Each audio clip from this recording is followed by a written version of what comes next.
dive into this one, folks. We're looking at a blog post today that suggests the NFL might be scripting games. Oh, wow. It's called Why the Scripting Will Continue. Okay.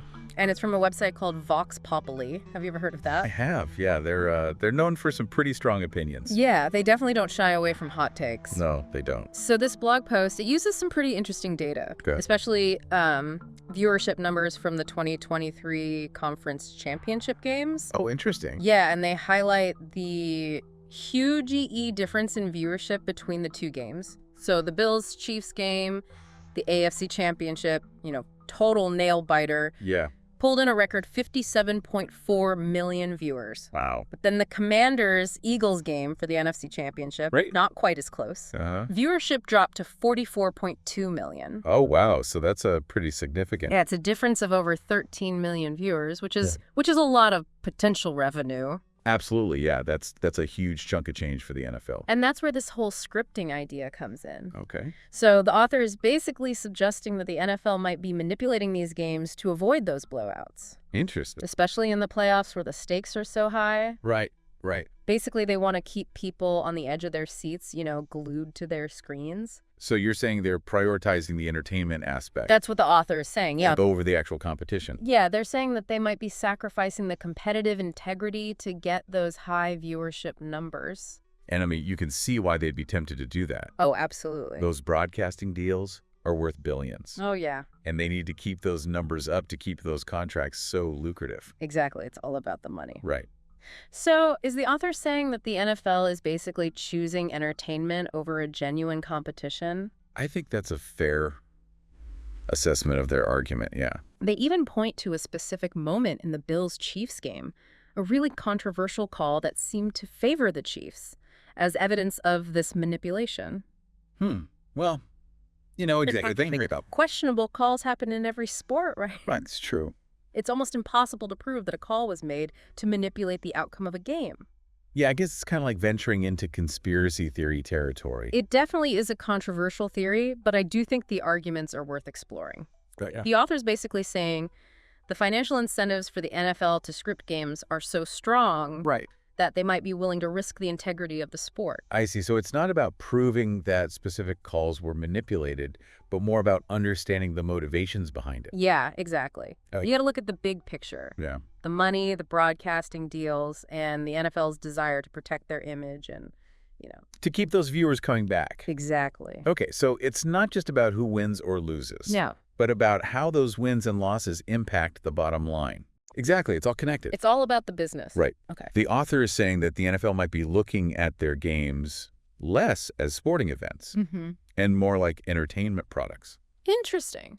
And that shift in perspective could have some serious consequences for how we view those games. Yeah, that makes sense. It changes things. It's interesting, the author refers to the Washington Commanders as the Redskins. Yes, I noticed that too. Which is their old name. Yeah. The name that they changed. Right, because it was so controversial. Yeah, exactly. It seems like the author thinks that name change will be reversed at some point.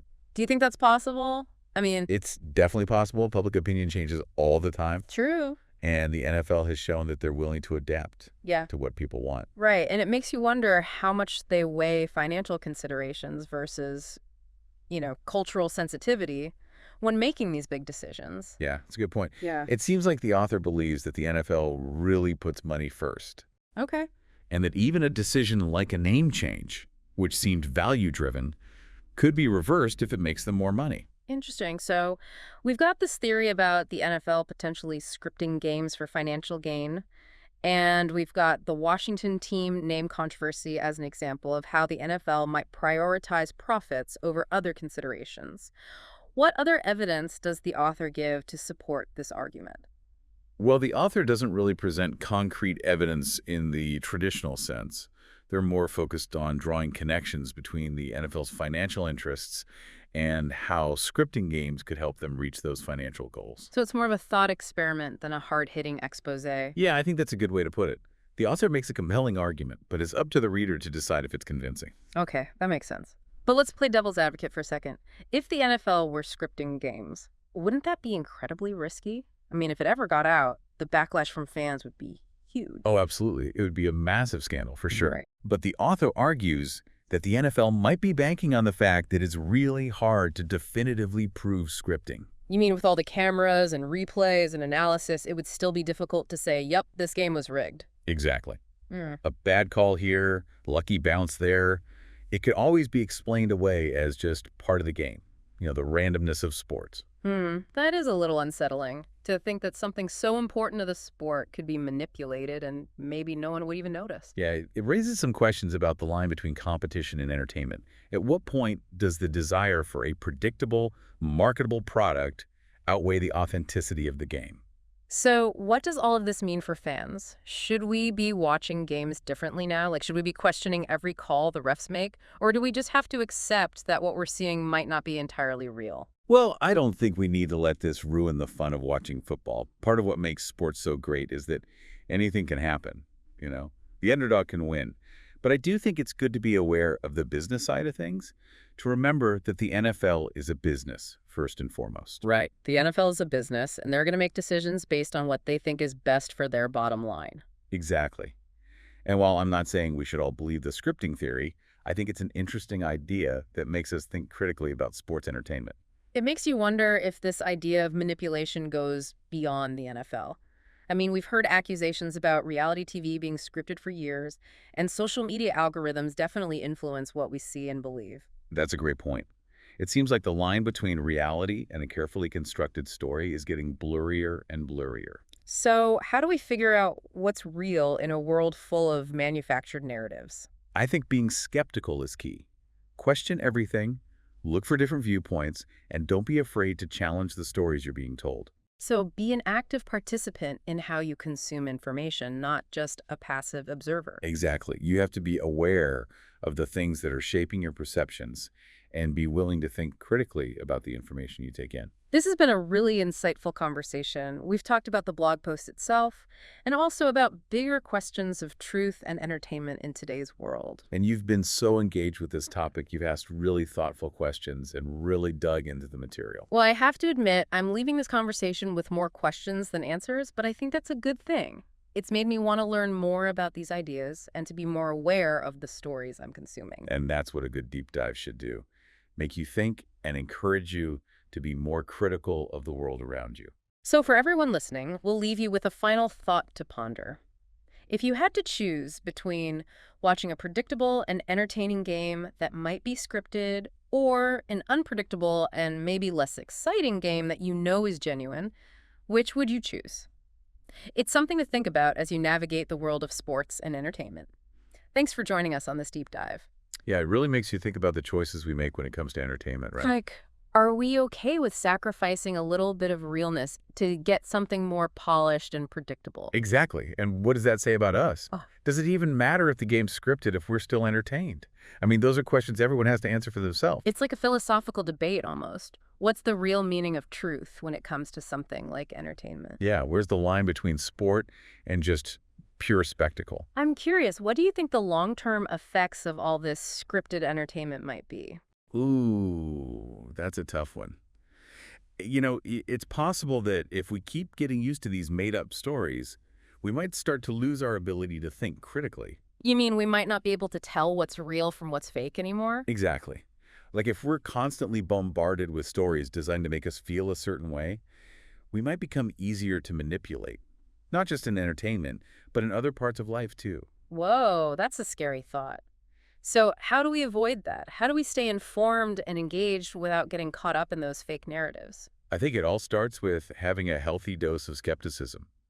Question everything. Look for different perspectives. Don't be afraid to push back on the stories you're being told. So it's all about being an active participant, right? Uh-huh. Not just letting the information wash over you, but really engaging with it. Absolutely. You got to be aware of the things that are influencing your thoughts and be willing to think for yourself. This has been a really eye-opening deep dive. We've gone from the specifics of the blog post to some pretty big questions about truth and entertainment in this day and age.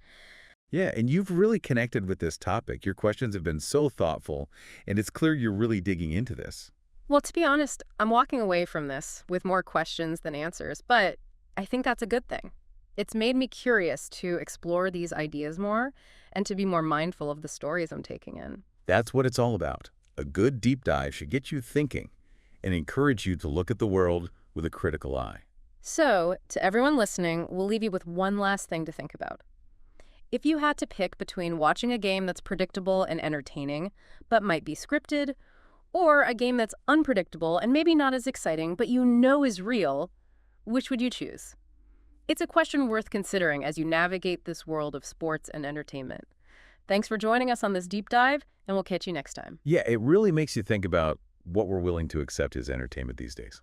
Are we okay with a little less authenticity if it means the product is more polished and predictable?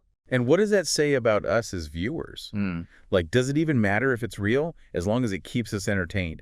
That's a question we all have to answer for ourselves. It's deep, man. It's like we're getting philosophical here. What even I as truth when it comes to entertainment? Yeah, where does the line between sport and spectacle actually blur? I'm really curious, what do you think the long-term consequences are going to be if this whole scripted entertainment thing keeps going? That's a tough one. It's possible, that if we keep getting used to these made-up stories, it could really affect our ability to think critically about things. So, like, we might not be able to tell what's real from what's fake anymore. Exactly. We're bombarded with these narratives, these stories designed to make us feel a certain way. I mean, it could make us more vulnerable to manipulation, not just in entertainment, but everywhere. Wow, that's kind of scary. So how do we combat that? How can we stay informed and engaged without falling for all these fake narratives? I think the key is to be skeptical. You know, question everything, look for different perspectives. Don't just accept what you're being told, challenge it. So be an active participant, not just passively consuming everything that comes your way. Exactly. Be aware of what's influencing your thoughts and think for yourself. Man, this has been a really thought-provoking deep dive. We've gone from this blog post to some really big questions about truth and entertainment in the world today. Yeah, and you've been so engaged. You've asked some really insightful questions and really dug into this topic. Well, I've got to be honest, I'm leaving this with more questions than answers. But honestly, I think that's a good thing. It's made me want to explore this stuff more and be more aware of the narratives I'm consuming. That's exactly what a good deep dive should do. Make you think critically and engage with the world around you. So for everyone listening, we'll leave you with one final thought. Imagine you have to choose between a predictable and entertaining game that might be scripted or an unpredictable and maybe less exciting game that you know is genuine. Which would you choose? It's something to think about as you watch sports and consume entertainment in general. Thanks for joining us on this deep dive, and we'll see you next time.